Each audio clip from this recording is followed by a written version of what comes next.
In this video, we'll explore how to implement a LADS server. To achieve this, we will use Node OPC UA, the OPC UA SDK for TypeScript.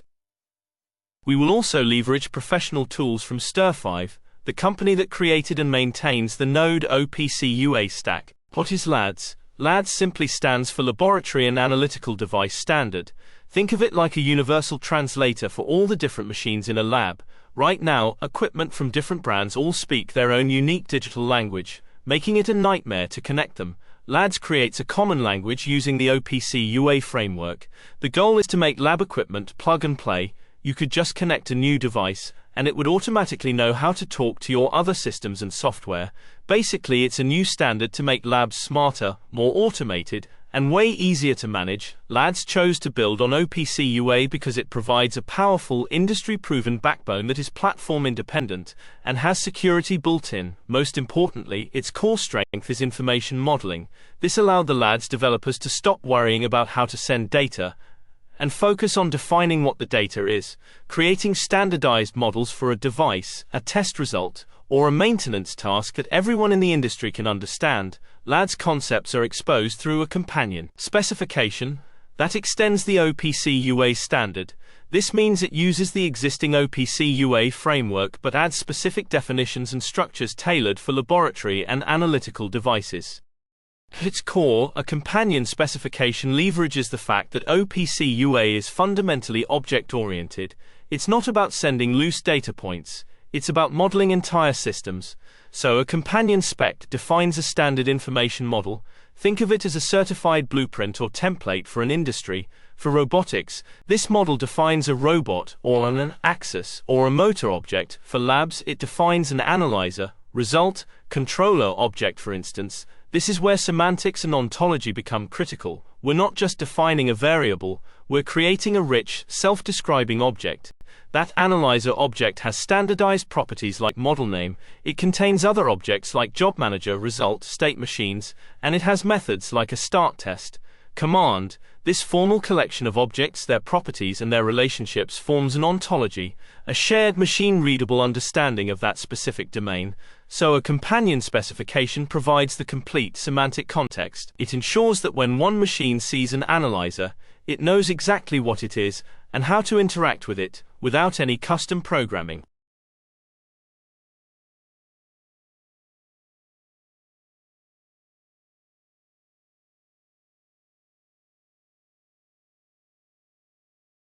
Let's get to the real core of the LADS specification. What makes it so powerful? It's this. LADS gives every instrument a dual identity, a hardware view for the physical asset, and a functional view for automation. And the killer feature in that functional view, the functional unit object. This isn't just a function, it's a virtual machine inside your device. One physical bioreactor can expose two independent functional units, each with its own state machine and its own task. You interact with its program manager, call the start program method with your sample info, and you get live step-by-step progress from the active program object. The payoff isn't just a data file, it's a rich result type object packed with semantic context, the user, the exact template used to full history, all in a structured variable set. LADS isn't just connecting devices, it's providing a complete object-oriented operational blueprint for the entire lab workflow.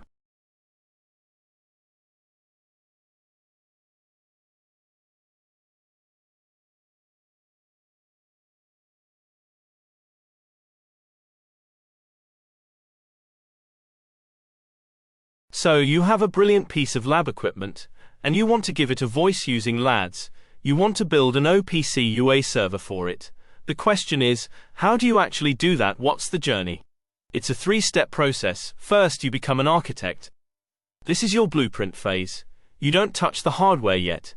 Instead, you design a specific OPC UA model that perfectly describes your machine. You take the powerful standard concepts LADS already provides, like the LADSDeviceType or functional unit, and you enrich them, you customize them, you make them your own. Second, you become a builder.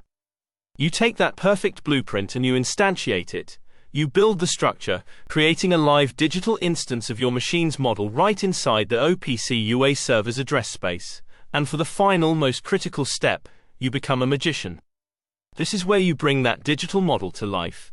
You perform the mapping, connecting the abstract model to the physical hardware. You write the specific code that says, when a client calls the start test method on this object, this is the signal that actually makes the machine whir and spin. Now let's be clear, for a complex instrument this is no small feat. It demands deep expertise and rigorous testing, which is why it's often a job for the original manufacturer.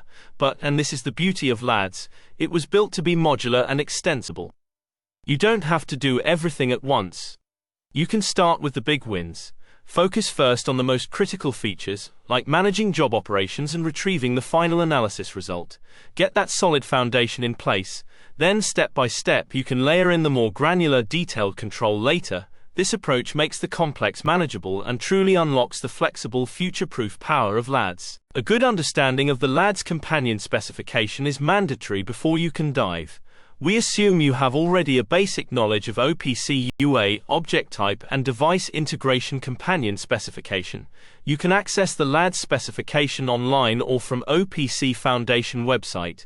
Please take a pause to download the document and familiarize yourself with the various concepts in it. The topmost object type in the LADS companion specification is the LADSDeviceType object type. As you design a model for your specific analyzer, you'll have to create a new object type TART derives from the LADSDeviceType and extend it with specific functional units and process variables or state machines that are specific to your system. You'll also specify some of the machine identification variables such as manufacturer or model properties, for instance. You'll have also to create some object type deriving from functional unit type, for instance, a functional unit for sample handling, or mixing like a scraper mixer or impeller mixer, or an analyzer, a data processor, or the overall process controller of the analyze equipment. Notice that functional unit type object exposes an optional program manager that you might find interesting to expose processing state machines and job execution results.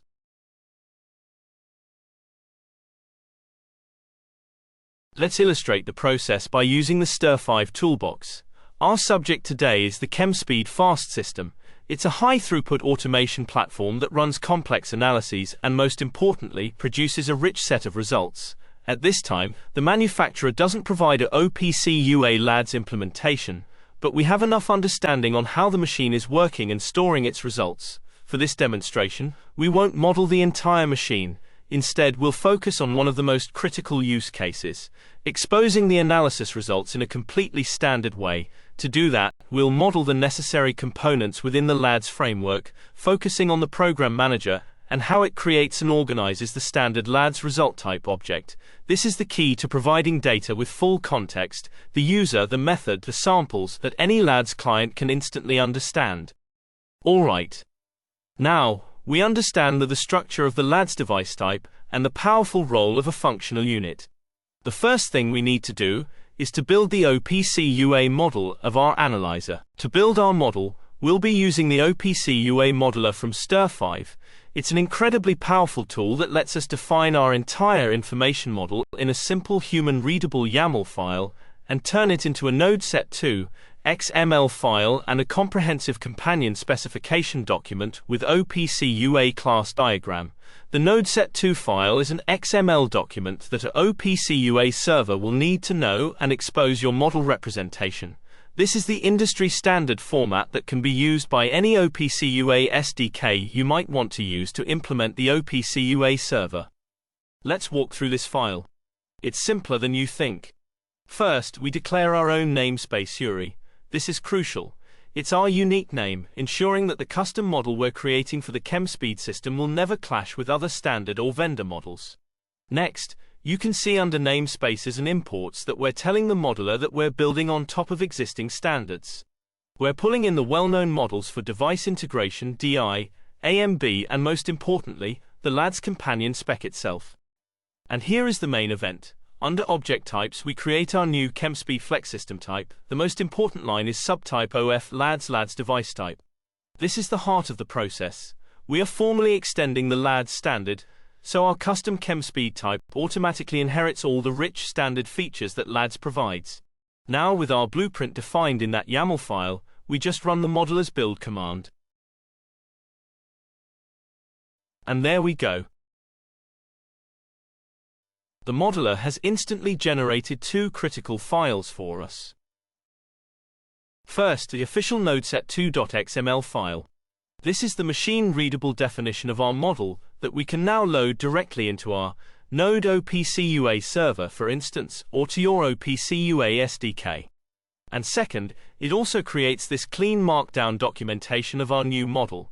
This is fantastic for our development team and for anyone who needs to understand the structure of our new CHEMSPEED-FAST system type. Just like that, we've gone from a simple text file to a formal, documented OPC UA information model. So, we have our basic blueprint, but a model is never finished on the first try. The real power of this workflow is how we can now iterate and expand on it. To make this process seamless, we're going to use two special options in the OPC UA Modeler command line. We'll add the S option, which will automatically start a live OPC UA server containing our model. Then we'll add W, which will watch our YAML file for any changes and automatically reload the model and restart the server whenever we save. Let's run it.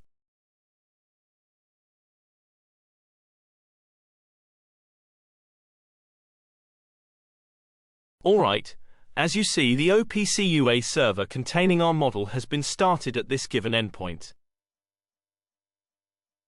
Let's start UA Expert and connect to the server. Let's visit the namespace array and notice at the bottom our CHEMSPEED model.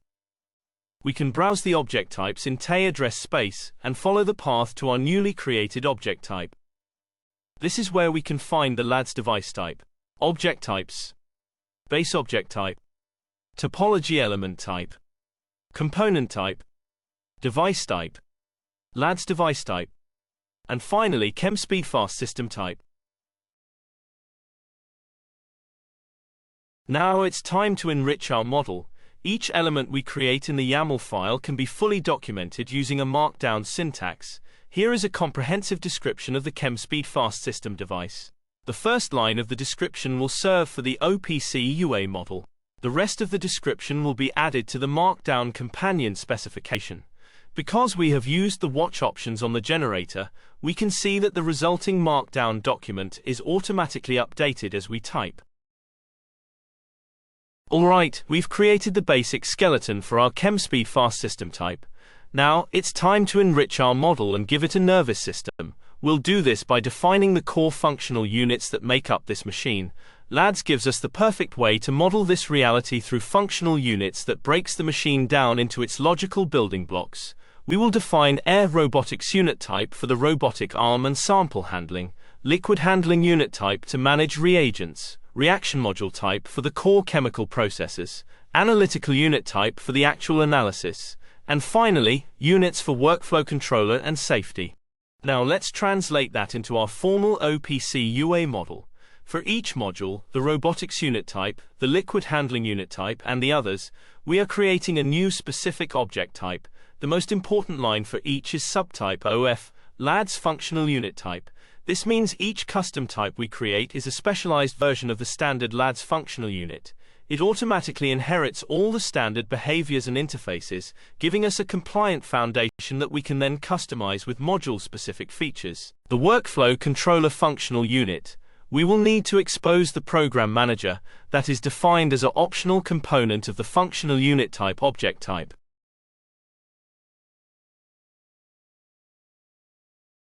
Here we go. Add the new object type, the workflow controller type, and re-expose the program manager as a component.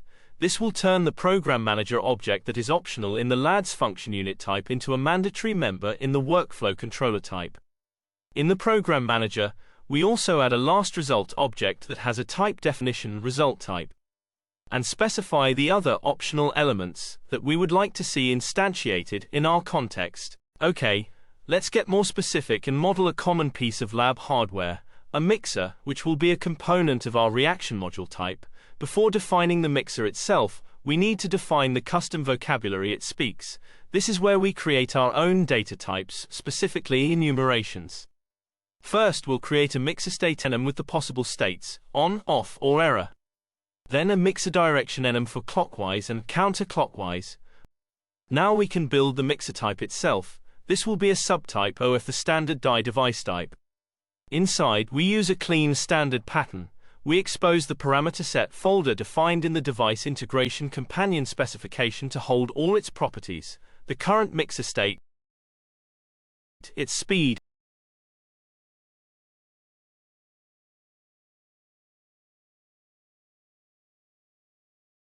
and its direction, which uses the enum we just created. This holds the mix's status panel. Next, we create a method set to hold its commands. This is the control panel. Here we define the start mixer method, specifying its input arguments,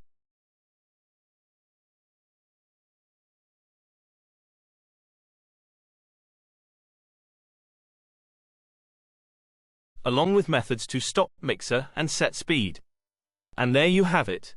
A complete self-contained model for a mixer, cleanly separating its data from its commands in a standard, reusable way. With our architectural work done, the next step is to generate the final nodeset2.xml file. This is the official blueprint we hand off to the implementation team, who will build the server and bring our model to life. Now, when it comes to implementation, Sterfive offers two powerful paths. For advanced cases, there's a programmatic approach, giving developers full fine-grained control to code-specific, complex interactions with the equipment.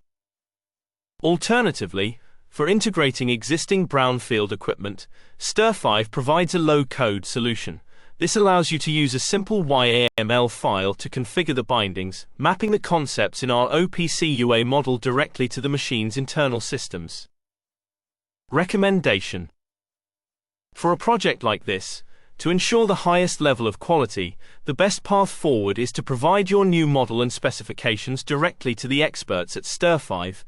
They will implement a fully compliant server that perfectly matches the companion specification you've designed, delivering a robust, certified, and market-ready solution. Thank you for joining us on this journey from a physical machine to a fully designed, LADS-compliant OPC UA model. We hope this has given you a clear insight into the process and the power of this technology.